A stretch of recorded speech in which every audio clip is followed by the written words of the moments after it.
there, this life prepper. And again, another article. Now, this is from a gentleman that's almost 80 years old. He entered a contest.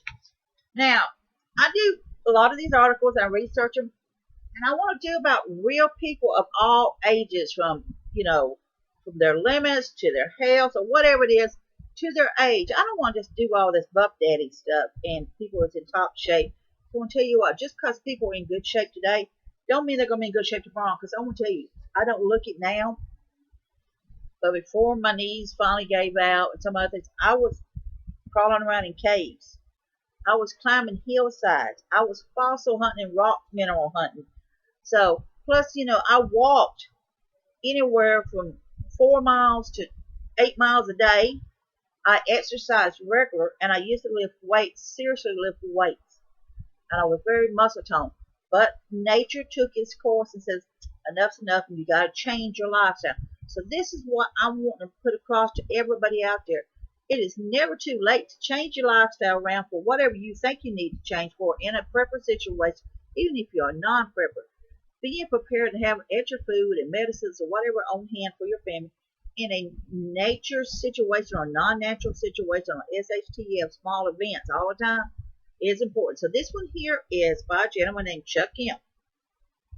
And it says, my prepper story. It says, I agree that it's difficult to get other people interested in preparing for the unknown. 10-4 right there, good buddy. I think of Noah and the disbelievers who will not get on the boat. I have the same problem in my own family. They tolerate me because I'm near 80 years old, but they heed not. What you're looking at is just this old man. I'm going to tell you what, this old man lived his life through the years. And he was not always old. He experienced things and seen things that we ourselves, many of us have not even seen yet. So he knows what he's talking about in this situation. So for Christmas this year, I took it upon myself to at least get my family thinking about getting prepared for the boat trip. Remember Noah and the boat trip? That's what he's talking about. I gave my adult children, my grandchildren, also adults, and my great-grandchildren a Christmas stocking containing as many bug-out items as I could fit into an oversized Christmas stocking. That's something to fix up with someone. Ain't that something? Well, I want to tell you, unfortunately, the ones I know, if I gave it to them, they would have their eyeballs roll up in their head, and they would snarly, and they would throw it in the closet, and they'd be so insulted if I gave it to them. How dare her do something like that? I ain't never going to use this crap. In the closet. Or they give it away, whatever. They'd be insulted. I can't remember everything I put in there, in here, in the bags, of course. I folded up a cooking device, a hang on your belt light bulb, a bit lighter, a space blanket, a chemical stick for lights, an emergency tent, and a paracord bracelet. So it's just a lot of little odd and things, but he's just trying to put it in their head, put the seed in their head, saying, this is what you ought to do. There was 9 such stockings given this year, and I'm already planning next year's stockings. These items are not intended to be all, but I wanted to get my family thinking about survival. All you can do is get people to think about it. You can kind of put that seed in their head and try to put the seed in their head, like saving some extra water or saving some extra food or changing maybe your eating habits a little bit. Thinking about some things that you as a person can maybe do a little bit different. The youngest was my 6-month great grandson. He did not show much emotion, but he hopefully understood when his grandpa explained that his great grandfather wanted him prepared to get on the boat. Now, this in here, of course,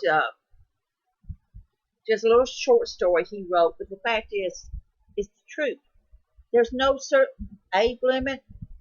People said you need to teach your children about prepping and stuff like that, but there's a limit. You got to be careful how far you push this button.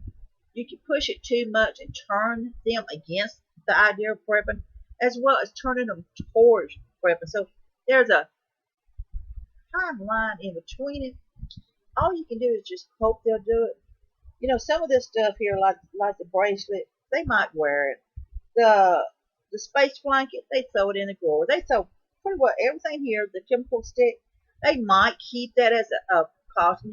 That's some thoughts. I think if I was to create a stocking stuff for people on prepping, it would be probably, maybe some waterproof matches and things like that. I said something about having matches, and my friend said, "Why you have matches?" Well, because I don't never know if I'm gonna. Yeah, I ain't gonna need no matches. Why do you need matches for? That's how they act. That's how they get. That's how you get reactions on it. I mean, that's how people look at you when I say something about, well, I got to. Why you have to have? Well, I carry this here, this here. Why are you doing that? That's stupid. I am not, and that's what you get. So, making some little prepper kits, maybe for your family, like maybe a first aid kit, something to keep in their car. A first aid kit, maybe some, like I say, the glow in the dark sticks. Uh, maybe some seafood ration packs or whatever that will stay in there for years to boot or whatever that will last for a long time. Something to think about creating this here. Like I say, put some kit with the jumper cables and some other things in it, whatever. But throw some of this other stuff in there too, for them to have in case, the first homemade first aid kit will be the best thing. You can go to a craft store and buy a craft container and fill it up with first aid supplies for them. So here you go. This is for you to keep in your car. One is for the vehicle, and one is for your home. So it's something to think about. So I say you're never too old. This man's almost 80 years old, and he's giving his family stocking stuffers. And every one of his eyeballs rolled up in here like going, oh my goodness. So this is just a short little simple story. I hope it makes some of y'all think about it. If you're never too old to prep, you're never too old to learn. So this live prepper here, I say, check this site out, check some of the articles out, do some research, doing some reading. We'd love to hear from y'all. I want you to be safe, be happy. Bless you.